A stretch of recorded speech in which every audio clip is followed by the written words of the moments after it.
When a family is considering including a charitable bequest in their wills, we'll work with them in identifying the amount of that gift, the nature of the assets that ought to be given.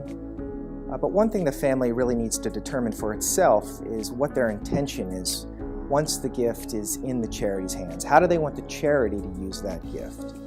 And some families have very specific ideas about how the charity ought to apply that gift, and others are comfortable allowing the charity to really apply it for whatever purposes the charity determines is the best way to apply that gift.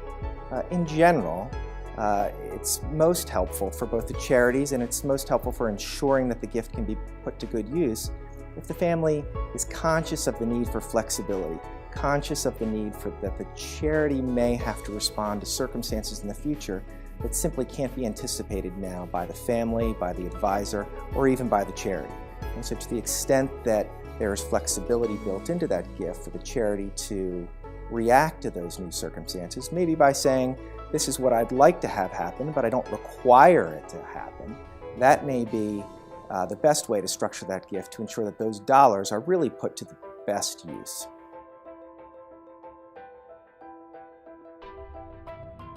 Well, perhaps the most interesting development that I've seen recently in families that are considering family philanthropy or charitable giving is that these families more often are coming to the table having seen a problem in their community, in the world at large perhaps, and they're deciding that they want to do something about it. And so now maybe more than ever, these families, these donors, are looking for organizations that they can support, that they can really invest in, almost like a venture investor, in making sure that these problems get solved. And so they're looking to partner with organizations often to come up with solutions, to support the work of that charity, to solve that problem that they've seen and that they think can be fixed.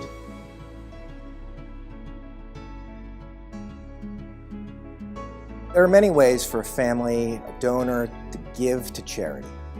I think there are few that are as interesting and exciting as establishing a vehicle for grant-making philanthropy.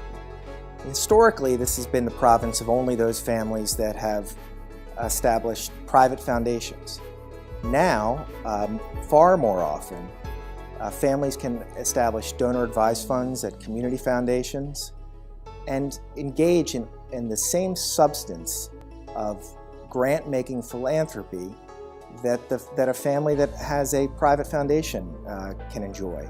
Frankly, in many ways, the donor-advised fund offers advantages above and beyond what a private foundation can offer. There are tax advantages. A gift to a donor-advised fund is a gift to a public charity. That will in large part result in a better income tax result. The donor-advised fund is typically housed at a community foundation.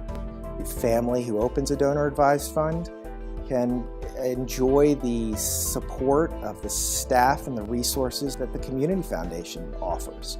So I think that the donor-advised fund is a wonderfully flexible way for a family to enter the world of grant-making philanthropy.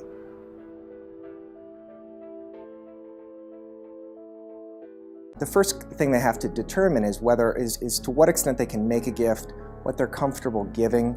Once they make that decision about what they're likely to give, I think what they really want to find out next is where they want to give it. They want to find a place that they can be excited about supporting a project that might be innovative or creative, or frankly something more traditional that just may be very meaningful to them. And then once they've identified how much they want to give, are comfortable giving, and to whom they want to give it, then I think the question where they bring in their advisors is determining how they want to make that gift. What makes the most sense for them as a family? What makes the most sense for the recipient charity? Why do I think Mark Zuckerberg gave that gift to the Community Foundation? Frankly, I think the reason he gave it to the Silicon Valley Community Foundation is because he wanted to support Silicon Valley. And I think at the end of the day, I would be surprised to learn that the primary motivation wasn't that he felt that he and his family felt that that community had been good to him and that he wanted in turn to be good to that community. And there's very few charities that give a person the ability to support a community like a community foundation. Now, there are also technical aspects, technical advantages to giving to a donor-advised fund or a public charity like a community foundation. He probably received a better income tax deduction contributing that appreciated stock to the public charity than he would have if he had given it to a private foundation.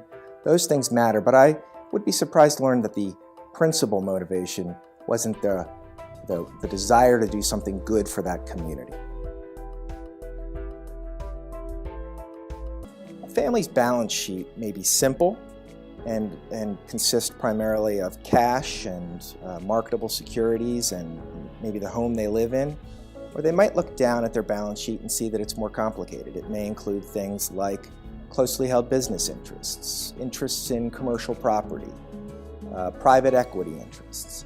A family should look at their entire balance sheet when evaluating what they can give to charity because it's often overlooked. A family may not realize that a charitable donation can be obtained simply by giving away those illiquid assets, which although they have value to the family and value to the charity, they may not have a real practical value to the family on a day-to-day basis. Using those assets to contribute those to charity allows the family to unlock some of that value in the form of a full fair market value charitable deduction, which in turn lessens the family's income tax liability and thus frees up liquid assets for the family's use.